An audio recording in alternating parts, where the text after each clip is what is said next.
Don't think it's meant to rattle like that. Hello, my name's Mel, welcome to my world, and if you're new to my channel, it's all about self-built DIY camper vans. As you can see, I'm not having much luck with this one. Now, my regular viewers will know that I got this van from auction. I prepped it for its MOT, give it a good service, all excited, getting ready to take it, and it got stuck in park. It just would not come out of park. It's an automatic. Quite a rare beast, I found out. So being automatic, it's got stuck in park. I'm not going anywhere, and I was really deflated. So I want to say a massive thank you to everybody that suggested I change the brake light switch. Who'd have thought it? The brake light switch. If the brake light switch fails, you can't get it out of park. But unfortunately, this wasn't the case. My brake light switch was okay, but I brought a new one anyway, just in case, because obviously this one is 12 years old. So I fitted a new one anyway.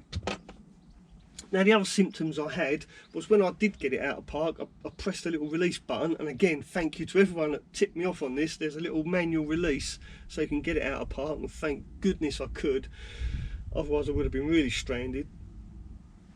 The only downside is you can only go in first and reverse, but it was enough for me to manoeuvre it, move it around and put it away somewhere safe and out of the way. So yeah, thanks to everyone that suggested I press this little button so I can get it out of park. But yeah, and when it's in reverse, I had no reversing lights either, and also I had no display on the dashboard. So this kind of got me thinking it's got to be something to do with the gear lever. So I got in touch with a friend of mine who's a professional mechanic, and he's got all these sort of diagnostic tools. He's got a massive, great big snap-on thing that does all sorts of bells and whistles. You can plug it in and tell me exactly what's wrong with it. So I phoned him up. I said, "Here, Neil, I've got a problem. Can you bring your diagnostic tool up?" "Yeah, no problem, Mel. I'll be there. I'll come up this evening because I'm busy at the moment." So I'm like, "Oh, cheers, mate." So Neil come up. Now I was expecting to see him with this great big snap-on tool. It's like a massive screen, but he didn't. He turned up with one of these. This tiny little diagnostic tool, one of these cheap ones off eBay. And in my head, I'm thinking, well, why's he got that? That's no bloody good, is it? But I said to him, "Neil, where's your big snap-on?" He said, "Oh, I don't use that anymore. I've got one of these now. This is much easier to carry around, and it does exactly the same." I'm like, "You're joking?" He said, "No, no," and it was a fraction of the price. He said he paid 250 quid for it. I'm like, "Is that all?" And he went, "Yeah." And still, I'm a bit like, "Oh, is it going to be any good?" But literally, he plugged it in. There's a DOB read socket there. He's plugged it in, scrolled through the menu, and he said to me, "Mel, you need to change your gear selector sensor," which is on the side of there. I think I dropped it down here. Yeah, there it is. Which is this little black box here. So I've bought a new one of these. Well, not new, a second-hand one from a breakers yard. Fitted it in, and hey presto, my van is fixed. I've still got to put it all back together again.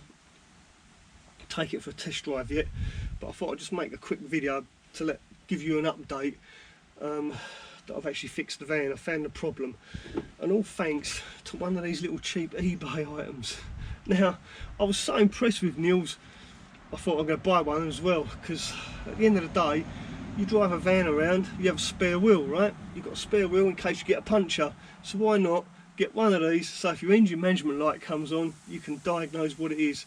I think anyone that's got an old Sprinter, especially an old one like this one's a 2006, a bit of kit like this could save you a lot of money. And this one I've bought does all sorts of vans and cars, but you can buy a Mercedes specific one that is only 170 quid or thereabouts, so you get a bit of change.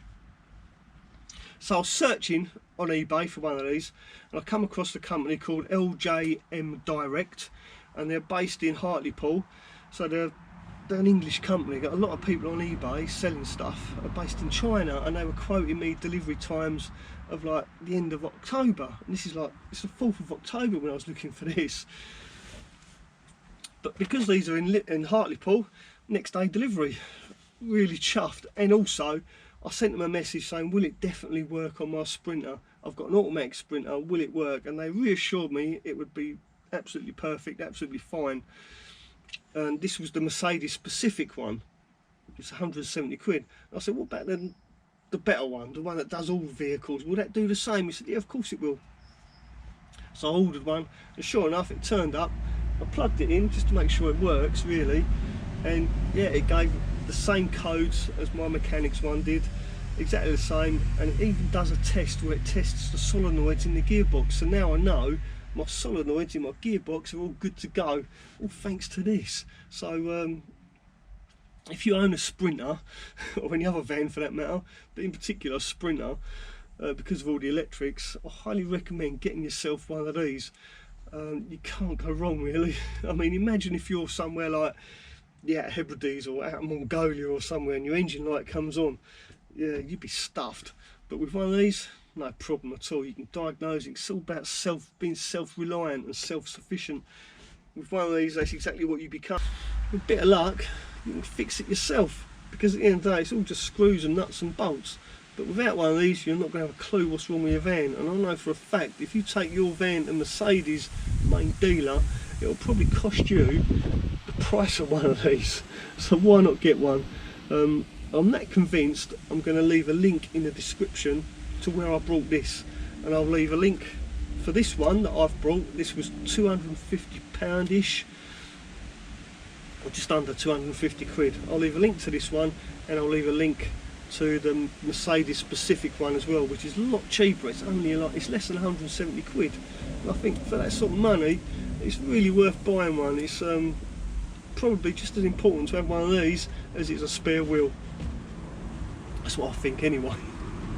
So yeah, I mean, I would never have thought that. I would never have found this fault if it weren't for this little device. So I can't recommend it enough. So there you go. Oh look, hello. Got a visitor. You're in me shot. Can you believe that? Sorry about that. Come here. Come here. So all I've got to do now is put all this back together and take it for a test drive, and fingers crossed it drives okay and I can book it in for an MOT. That is another video. Right, I'm going to go. Thanks for watching. Please feel free to leave a comment below. Don't forget, if you are new to my channel, do please consider subscribing, hit the notification bell. That way you won't miss me turning this Mercedes Sprinter into a camper van. Thanks for watching, and ta-ra for now. What do you like, eh? What do you like?